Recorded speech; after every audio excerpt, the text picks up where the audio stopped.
नमस्कार शेतकरी मित्रांनो, मी ॲक्टिव्ह फार्मर आणि माझ्या शेतीविषयक यूट्यूब चॅनलमध्ये मी आपलं स्वागत करतो। शेतकरी मित्रांनो, आज आलो आहे मी किसान एक्झिबिशन पुणे येथे आणि मी विशेष भेट दिलेली आहे रोहित कृषी इंडस्ट्रीज प्रायव्हेट लिमिटेड। यापूर्वी तुम्ही अनेक रोहित पेरणी यंत्राचे व्हिडिओ बघितले, पण शेतकरी मित्रांनो आज तुमच्यासाठी काहीतरी नवीन आहे। काय नवीन आहे, कोणत्या टेक्नॉलॉजीचं नवीन संशोधित केलेलं पेरणी यंत्र यांनी लॉन्च करायचा विचार करताय, तर त्याच्याबद्दल आपण अधिक माहिती घेणार आहोत। आणि तसंही मी तुम्हाला सांगतो की पूर्वीच्या पेरणीपेक्षा आता तुम्हाला अचूक बियाणं कसं पेरायचं हे तुम्हाला हा व्हिडिओ बघून ठरवता येणार आहे। तर त्यासाठी आपण रोहित पेरणी यंत्राची जे नवीन संशोधन केलेलं high speed inclined plate planter हे जे मशीन आहे याच्याबद्दल आपण सरांकडून अधिक माहिती घेणार आहोत। तर सर, तुमची ओळख करून द्या। नमस्कार शेतकरी मित्रांनो, मी विठ्ठल फाळके, रोहित कृषी इंडस्ट्रीज तर्फे मी एक प्रतिनिधी तुम्हाला या मशीन संदर्भात पूर्णपणे माहिती देत आहे। शेतकरी मित्रांनो, हे मशीन आहे हाय स्पीड स्पेशल मेज प्लांटर। तर याच्यात ॲडव्हान्स टेक्नॉलॉजी तुम्हाला दिलेली। तर हे सर्वप्रथम आपण बेस पासून पूर्णपणे आपण माहिती घेऊया। तर याच्यामध्ये डेप्थ व्हील दिलेले आहेत। या डेप्थ व्हीलच्या सहाय्याने तुम्ही याची डेप्थ ऍडजस्ट करू शकता, बियाणं किती डेप्थ वर द्यायचंय हे ऍडजस्ट करू शकता। तसेच याच्यानंतर याला जे फॉरो टाइम्स दिलेले आहेत हे स्पेशल मेज साठी दिलेले आहेत। बऱ्याच भागामध्ये स्पेशली मेजची प्रॉपर डेप्थ मध्ये पेरणी करण्यासाठी या प्रकारचे टाइम्स वापरले जातात, बरोबर। तर हे टाइम्स दिलेले आहेत। तर याच्यामध्ये हे 4 टाइम्स आहेत। तर या 4 टाइम्स मध्ये आपण स्पेसिंग कमी ऍडजस्टमेंट करू शकतो, जसं की 18 इंच, 20 इंच, 22 इंच ऍडजस्टेबल दिलेले, त्याच्यामुळे ऍडजस्टमेंट आपण करू शकतो। तर याच्या सहाय्याने तुम्ही 2 रो मधील अंतर कमी जास्त करू शकता। याच्यानंतर दुसरा आणखीन सिस्टम असं आहे की हे अंतर ऍडजस्ट केल्यानंतर आपल्याला याच्यामध्ये कोणतं बियाणं, जसं आपण मक्याचं बियाणं पेरणी करणार आहे तर ते बियाणं पेरणी करत असताना सर्वप्रथम त्याला प्लेट सिलेक्शन हे खूप महत्वाचं असतं। याच्यामध्ये आपल्याकडे मक्यामध्ये 2-3 प्रकारचे आपल्याकडे प्लेट आहेत, जसे की चपटा मका असेल, गोल मका असेल।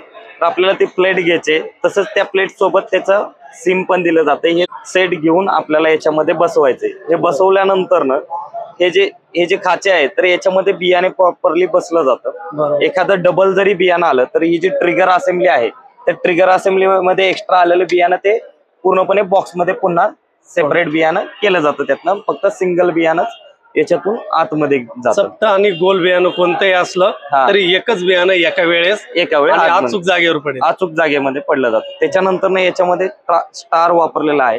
स्टार काय करतो, फ्लंजरचं काम करतो, तो बियाण्याला पुढे ढकलायचं काम करतो। याच्यात गेल्यानंतर म्हणजे या आपल्या खाच्यामध्ये बसून गेलेलं बियाणं हे पूर्णपणे खाली सोडलं जातं त्या स्टारच्या वापरामुळे। सोडल्यानंतर हे पूर्णपणे तुमच्या खाली लाईन मध्ये जाणार। आणि जरी चुकून एखादं एक्स्ट्रा बियाणं आलं तरी याच्यामध्ये बायपास प्रोव्हिजन दिलेले आहे। ते बियाणं कुठेही स्टॉप न होता ते बियाणं सरळ पुन्हा बॉक्स मध्ये व्यवस्थित येतं। अशा प्रकारे याच्यात सिस्टम दिलेला आहे। आणि याच्यामध्ये तुम्हाला शटरची आवश्यकता लागणार नाही। तुम्ही पूर्ण बॉक्स बियाण्याने याच्यामध्ये भरून ठेवू शकता। एका वेळी एकच बियाणं तुमचं पेरणी केली जाणार आहे। परफेक्ट। त्यानंतर तुम्ही खत देताना सुद्धा नवीन टेक्नॉलॉजी आणलेली आहे। याच्यामध्ये आपण काय खतामध्ये पण नवीन टेक्नॉलॉजी आणलेली आहे। तर याच्यामध्ये आपण काय दिलेलं आहे, एक पूर्ण मेन म्हणजे तर ह्याचा जो फर्टिलायझर बॉक्स आहे हा आपण ESS मध्ये दिलेला आहे। तसेच याच्यामध्ये कन्व्हेयर स्प्रिंगचा वापर केलेला आहे। याच्यामुळे होतं काय, तुमचा जो खत आहे हे खत सहजरित्या पुढे शेतामध्ये टाकलं जातं। याच्यामध्ये कन्व्हेयर स्प्रिंग असल्यामुळे तुमचं सॉलिड फॉर्म मध्ये जे खत असतं त्याच्यामध्ये काही गाठी वगैरे असतील खताचे तर ते पण फोडल्या जातात आणि पूर्णपणे खत पुढे टाकलं जातं। आणि त्याच्यामध्ये खताचं प्रमाण कमी जास्त जर करायचं असेल तर याला पण आपण स्प्रॉकेट दिलेले आहेत। या स्प्रॉकेटच्या सहाय्याने तुम्ही खताचं प्रमाण कमी जास्त करू शकता आणि एकदम सहजरित्या करू शकता। तसंच याच्यानंतर काय होतं, काही लोकांच्या खतामध्ये पावडर फॉर्म पण असतात। पावडर फॉर्म मध्ये खत असेल तर काय होतं, बॉक्सला खालच्या साईडला जर एखादा लेअर तयार झाला असेल तर तो लेअर क्लीन करायचा असेल किंवा राहिलेले खत तुम्हाला काढायचं असेल तर त्याच्यासाठी पण एक ऍडव्हान्स सिस्टम दिलेली आहे। एकदम सहजरित्या तुम्ही याच्यामध्ये ऍडजस्ट करू शकता। जस्ट हा तुम्हाला नॉब लूज करायचा आहे। लूज केल्यानंतर ह्याला क्लॉकवाईज डायरेक्शन फिरवायचा आहे तर फर्टिलायझरचा हा पोर्शन बाहेर येतो। बाहेर आल्यानंतर तुम्ही याला क्लीन करून पुन्हा याला सहजरित्या बसवू शकता। सहजरित्या बसवला जातो आणि पुन्हा नॉब टाईट करा।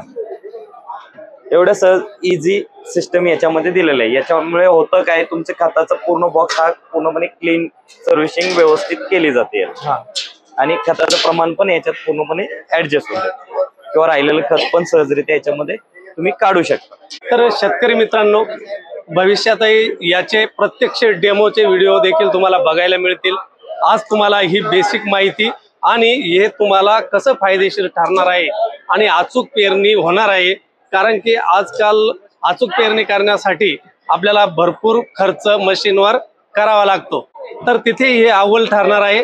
तर त्यासाठी तुम्हाला काय करायचं आहे, ह्या पेरणी यंत्रासंदर्भात संपूर्ण आणि 100% माहिती मिळवण्यासाठी तुम्हाला माझा चॅनल सबस्क्राईब करायचा आहे, इतर शेतकरी मित्रांना शेअर करायचा आहे आणि आवडलं तर लाईक करायला मात्र विसरू नका. चला भेटूया अशाच माहितीपूर्ण, महत्वपूर्ण आणि नाविन्यपूर्ण व्हिडिओमध्ये. तोपर्यंत नमस्कार.